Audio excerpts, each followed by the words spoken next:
Jim, geopolitical concerns rising with talk of potential military action in Syria. How are these events weighing on your views towards investing?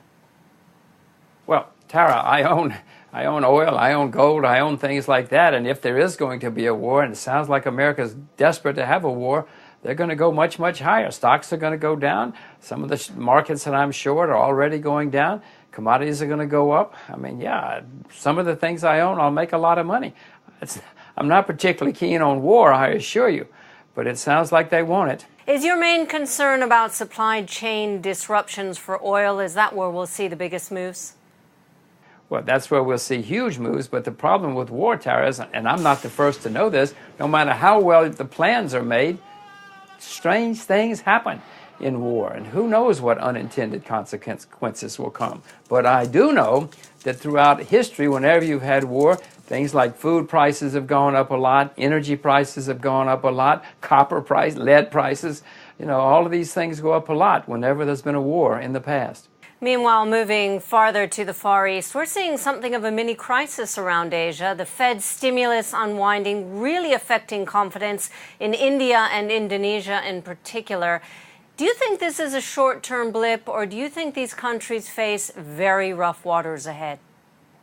Of course they face rough waters ahead, Tara.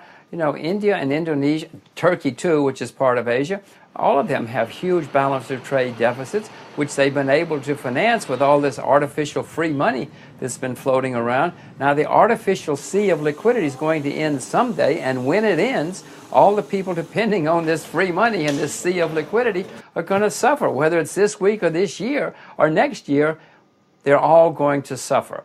We're already, though, Jim, seeing sort of the unwinding of what happens when there's fears of that stimulus coming out. What's next for these countries? Where does it go from here? Tara, we haven't seen much of anything yet. I mean, normally in bear markets, things go down 40 to 80%, and people give up. They throw the shares out the window, and they say, I never want to invest again as long as I live. Sure, we've seen some declines. Have we seen panic? Have we seen terror? Absolutely not. Not in any markets yet. Are you expecting panic? We've seen many crises, but do you see more panic?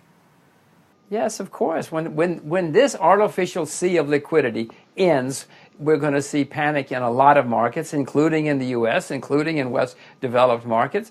I mean, Tara, this is the first time in recorded history that all major central banks have been flooding the money with artificial money printing at the same time, when they've all been trying to debase their currencies at the same time.